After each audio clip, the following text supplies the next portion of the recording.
Querida amiga, queremos invitarte a un viaje fantástico. a un viaje a la aventura de descubrir lugares e historias por la Argentina y el mundo. Conocer personajes, costumbres, formas de vida. Explorar el pasado, entender el presente, imaginar el futuro. Un viaje hacia el conocimiento y hacia nuevos horizontes.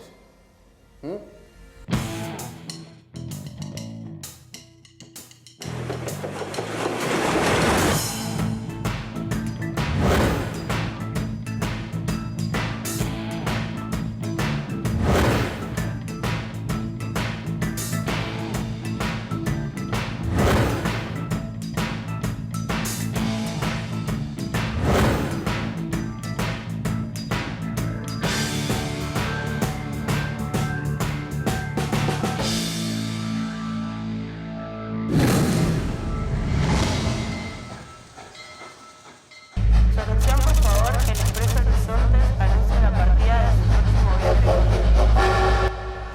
Hola Tomás, ¿qué estás haciendo? Aquí me ves iniciándome como artista plástico. Podrías darme una mano, ¿no? Bueno, si me van a quedar como las tuyas, no, gracias. Es verdad. Pero hoy vas a dedicarte al arte, ¿no? Sí, voy a investigar por qué las expresiones artísticas son tan importantes para el pensamiento de una sociedad. Pero por ahora tengo más preguntas que respuestas. Yo también me hice unas cuantas preguntas. Por ejemplo, ¿todos los pueblos produjeron expresiones artísticas? Bueno, si construir una casa o un templo, o trazar un dibujo, o hacer una pintura o una escultura es arte, entonces todos los pueblos produjeron arte. Pero las viviendas primitivas, por ejemplo, no se habrán hecho con ningún fin de expresión artística. No, tenían una finalidad concreta. Todos los edificios se construían para que viva una familia, o como un lugar de esparcimiento, o con un fin religioso. Pero tiempo después, muchos de esos edificios fueron apreciados como obras de arte. Uy, te tengo que dejar porque se me va el tren. Las expresiones artísticas tienen una gran importancia para el pensamiento de una sociedad. ¿Dónde se origina ese pensamiento? Bueno, en gran medida en quienes tienen el poder. Y después, cuando ese pensamiento comienza a circular, es apropiado por la sociedad. Las expresiones artísticas son expresiones culturales. Claro, como las expresiones científicas, tecnológicas, los modos de vida, las costumbres. Estas expresiones son producidas por distintos grupos sociales en distintas épocas. ¿Y qué reflejan? Muestran qué piensa la sociedad sobre sí misma, qué concepciones tiene sobre el espacio, el tiempo, la naturaleza, la religión, la ciencia, la belleza, las expresiones de los sentimientos, el amor. Entonces, las expresiones culturales reflejan el pensamiento de la sociedad. Sí, y al grupo social que las produjo. Todas estas expresiones responden a una forma de pensar y de organización social. Siempre hay sectores sociales que tienen el poder de decisión y orientan el pensamiento. Los artistas, siglos atrás, estuvieron sujetos a las decisiones del poder hasta que de artesanos fueron reconocidos como artistas y lograron libertad para expresarse. Los artistas también están sujetos a los gustos de la sociedad y su arte también puede escandalizar si contradice las pautas marcadas por esa sociedad. En el pasado la pintura, la escultura, la arquitectura no eran concebidas como arte, sino que tenían una utilidad. Por eso, descubrir los fines a los que sirvió nos facilita comprender el arte de otros tiempos, además de disfrutarlo. ¿Y cuándo llega el arte a las exposiciones y empieza a tener un valor comercial? Mucho después, con el desarrollo del comercio y la burguesía. El arte se concibió para el lujo, para decorar salas o para ser expuesto. Y las obras de arte comenzaron a tener un valor comercial. Bueno, muchas gracias, Alberto. Gracias por la flor. No, Adiós. por favor. Adiós. Qué increíble este bisonte. Pensar que puede tener hasta 15.000 años. Tomás, ¿qué haces acá? Mirando lo que pintaban en sus cuevas los hombres del Paleolítico. Figuras de animales con tierra coloreada. Habrán sido los primeros artistas. ¿Y qué te parece que reflejan sus pinturas? Y que su preocupación era la caza de los animales que necesitaban para comer. Pensaban que con solo pintarlos ya poseían al animal, que se iba a rendir a su poder. Entonces imitaban la realidad pintando y creían que con representarla se apropiaban de ella. Cierto. Qué idea tan extraña, ¿no? Bueno, no es tan diferente a nosotros. Mira. Tu mamá, tus sobrinos, la tía Rosita. ¿Qué tiene que ver? Y que a veces llevamos imágenes de familiares o de personas queridas, algunas que ya no están, como una forma de tenerlas cerca o con nosotros. ¿No es una idea parecida? Cierto. Mira vos, algo nos acerca a los hombres del Paleolítico.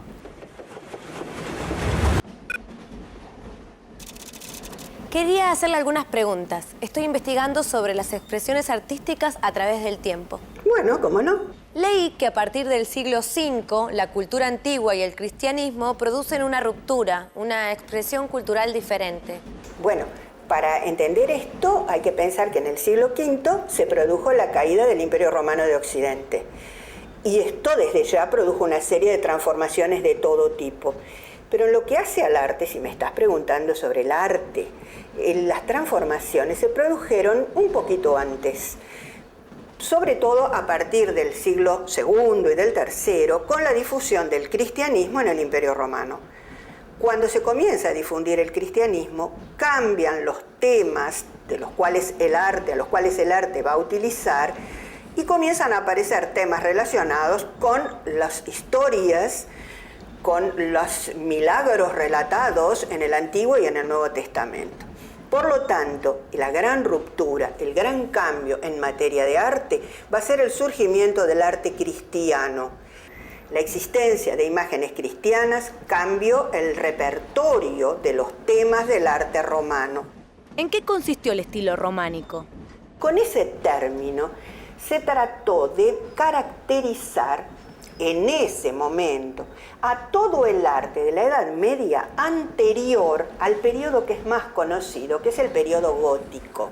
Es decir, a todo lo que desde comienzos del cristianismo hasta mediados del siglo XII se había realizado. Ese concepto de románico abarca en sí mismo una serie de manifestaciones plásticas muy diferentes, pero se han tratado de encontrar algunos rasgos comunes que permitan definir lo que es lo románico. Muchísimas gracias por todo. Gracias a vos. Del románico hacia el gótico, pero acá parece haber otra ruptura. ¿Por qué será? Eso te lo puedo explicar yo. Pero prepárate para ver catedrales imponentes, ¿eh? Durante el siglo XII, el ideal de los arquitectos fue construir iglesias que dieran la sensación de edificios livianos y, haciendo cálculos bastante complicados, lograron levantar edificios majestuosos de piedra y vidrio nunca antes vistos. Era el estilo gótico. Sí, del norte de Francia. Techos de bóvedas altas con el arco apuntando hacia arriba dan la sensación de un techo suspendido en el aire. Esas catedrales ya no eran frías y cerradas. La aparición del gótico dio lugar a un gran vuelco en la expresión artística. Comenzaba a perfilarse el cambio de pensamiento que abriría el camino a la llegada del humanismo y el Renacimiento en los siglos XV y XVI.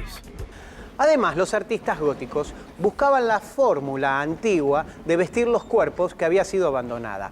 Les importaba mostrar la estructura del cuerpo bajo los pliegues de los vestidos. Y también comenzaron a observar la naturaleza. ¿Cómo se produjo un cambio tan grande? ¿Cómo nació esta nueva concepción artística? Bueno, fue una transición lenta que acompañó el resurgimiento de las ciudades y de la economía urbana. Las ciudades otra vez cobraron importancia, fueron centros para el intercambio de mercancías. Modificaron la vida, las costumbres y generaron dos nuevas clases profesionales, artesanos y comerciantes. Pero los comerciantes y los artesanos ya existían. Sí, pero los artesanos producían para su consumo o del feudo, y el comercio era ocasional. A partir del siglo XII surgen y se organizan profesionalmente los artesanos que producen en continuidad, y los comerciantes especializados. Y por esos tiempos, las obras de arte comenzaron a tener valor. A las ciudades convertidas en centros comerciales llegaban personas de muchos lugares, intercambiaban productos e ideas y con el tráfico internacional floreció el comercio artístico. Desde el siglo XII se establece un comercio de arte más o menos regular entre Oriente y Occidente. ¿Llegamos a una estación? Sí.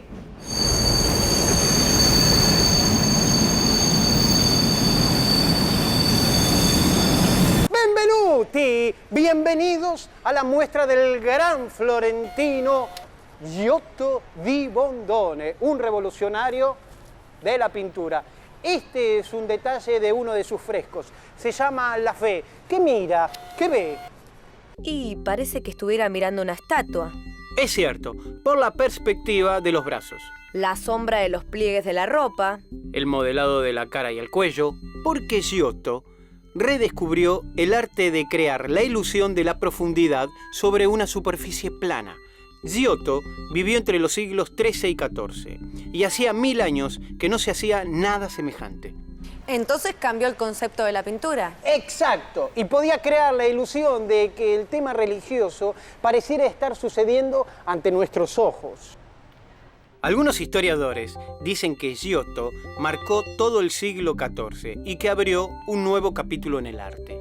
Giotto trabajó en una etapa del florecimiento económico, el primer gran período de la cultura burguesa, que hizo surgir edificios espléndidos en la Florencia medieval.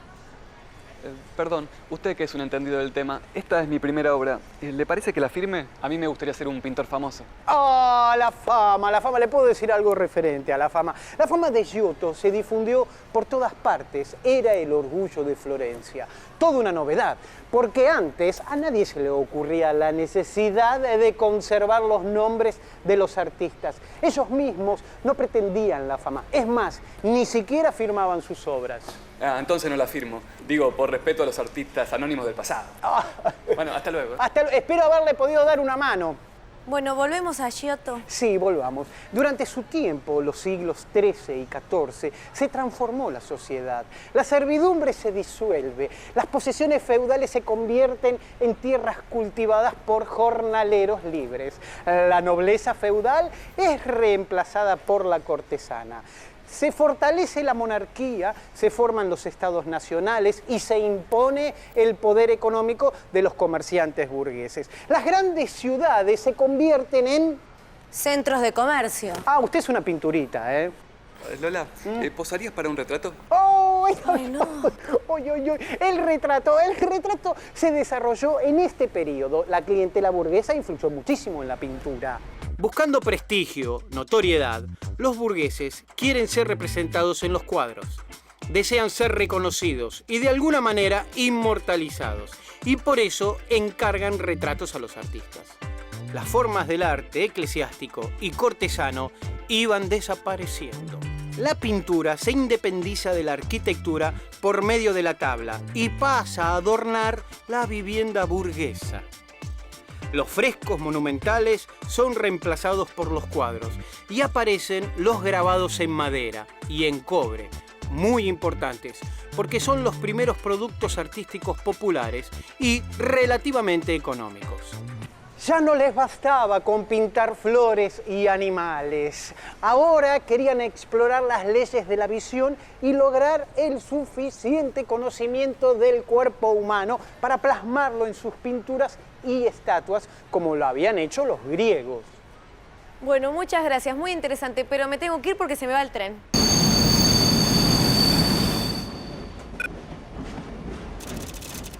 ¿Qué aspectos marcaron el fin de las expresiones artísticas medievales? Y tomando en cuenta aquellos cambios que tuvieron un efecto más directo sobre el arte, vamos a considerar que en los últimos siglos de la Edad Media, y acá estamos hablando del siglo XIII en adelante, hay cambios en las formas de pensamiento. Hay una transformación que está producida por el conocimiento que los intelectuales de la época tienen de la obra de un enorme filósofo de la antigüedad, del cual se había conocido muy poco a lo largo de los siglos medievales, y que es Aristóteles. La introducción del aristotelismo produce un cambio muy grande en los modos de pensar, no solamente en la filosofía. Tengamos en cuenta que a partir de la introducción del aristotelismo se pone mucho más el acento en el conocimiento de la realidad, en el conocimiento de la experiencia, y por lo tanto, en lo que hace al arte, va a haber una visión mucho más naturalista, que es aquella que se pone de manifiesto en las imágenes del gótico. Muchas gracias. Adiós. Próxima etapa, el Renacimiento. Ya sé quién me puede ayudar. Hola, profe. Hola Lola, ¿cómo estás? ¿Por dónde anda? En mi oficina. Estoy escribiendo para un diario de Florencia. Florencia, Italia, por supuesto. Ya que está en el rol de periodista, ¿qué título utilizaría como introducción al Renacimiento? Ya sé, ahí lo tengo. Artistas se apropian de la realidad y rompen con el pasado. Comienza el Renacimiento. ¿Qué tal? Renacimiento da la idea de volver a nacer. ¿Por qué ese nombre para ese periodo? Parece que un pintor italiano, Vasari, utilizó el término Renacimiento refiriéndose al renovado interés por todo lo relacionado a la civilización clásica, griega y romana. La idea había empezado a difundirse en la época de Giotto. Los italianos del siglo XIV estaban convencidos de que debían renovar el pasado glorioso trayéndolo al presente.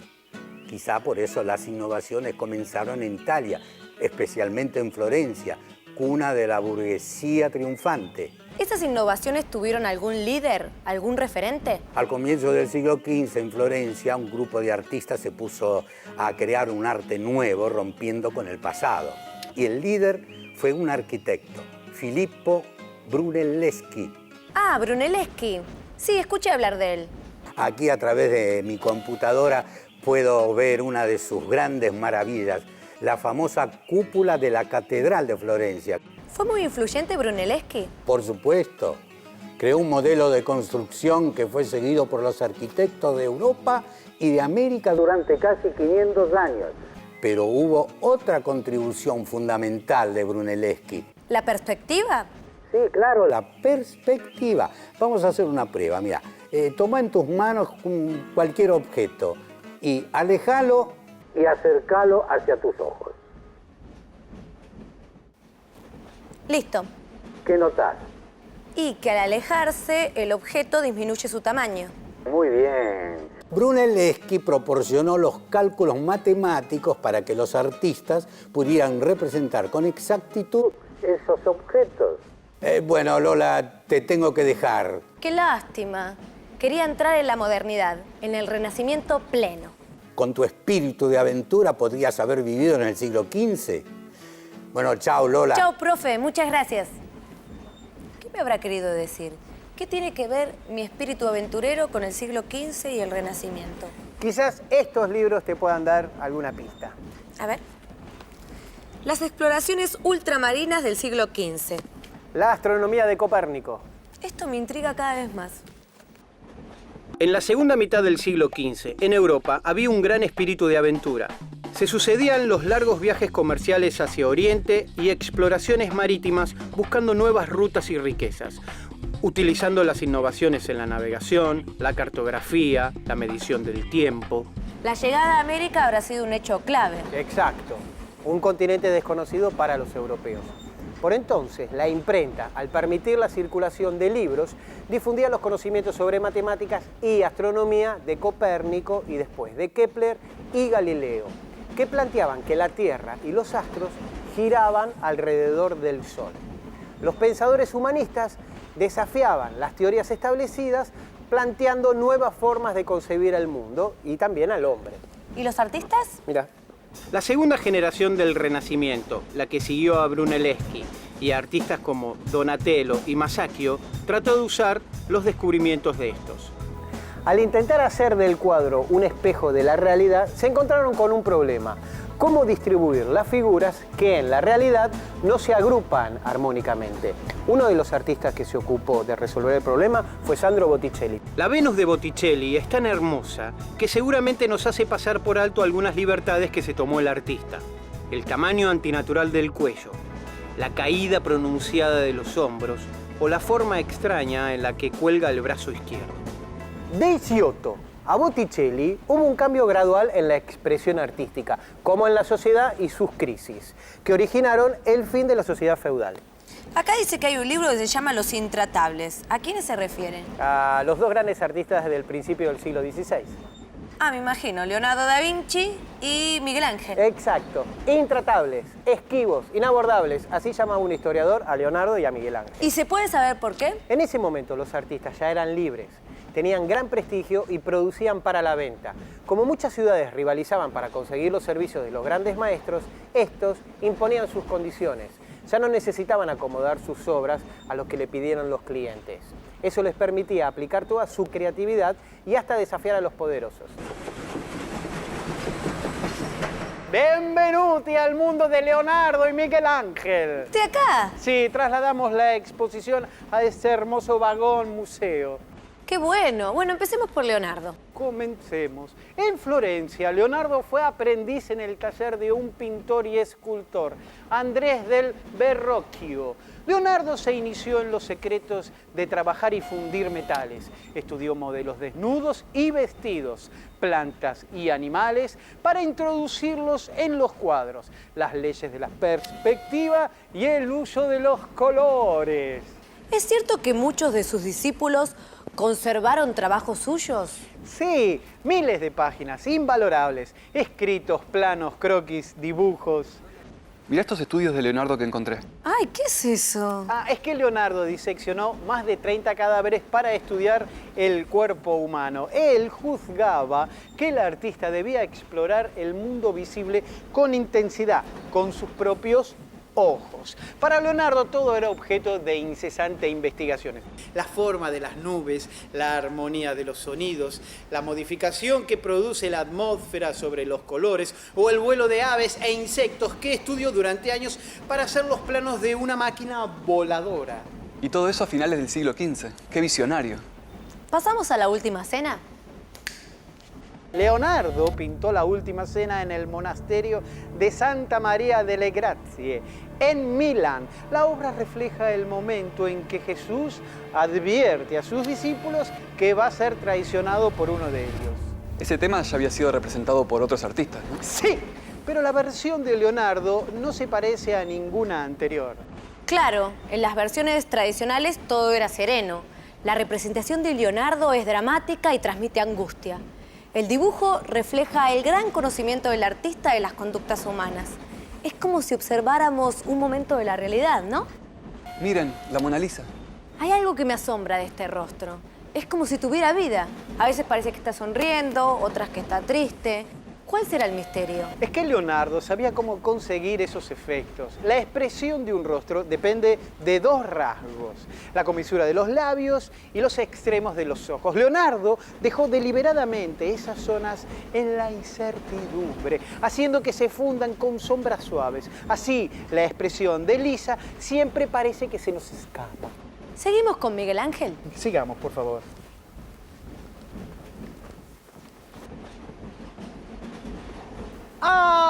Michelangelo Buonarroti. Miguel Ángel.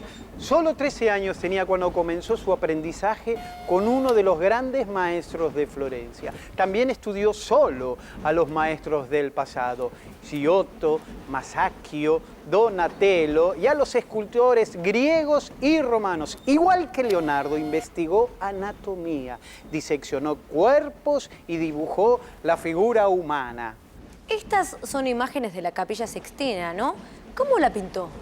Después de sus choques con el Papa Julio II, volvió a Roma y este le encargó que pintara la bóveda de la capilla. Miguel Ángel se encerró en la capilla y trabajó durante 4 años de espaldas sobre los andamios para pintar mirando arriba. ¡Uf! ¡Qué incomodidad! ¿Es muy amplio el espacio que cubrió Miguel Ángel en la bóveda? 39 metros de largo por 13 de ancho. En esa área distribuyó las escenas de la creación del mundo. Podemos ver a Dios haciendo surgir las plantas, los cuerpos celestes, la vida animal, al hombre y a unos 20 jóvenes en los que desplegó todo su conocimiento para el dibujo del cuerpo humano. Según un gran historiador del arte, la representación que muchos tenemos de Dios en nuestra mente se formó a partir de las imágenes creadas por Miguel Ángel, que fueron pasando de generación en generación. ¿Y qué otro gran artista hubo en ese periodo? Por favor, continuemos.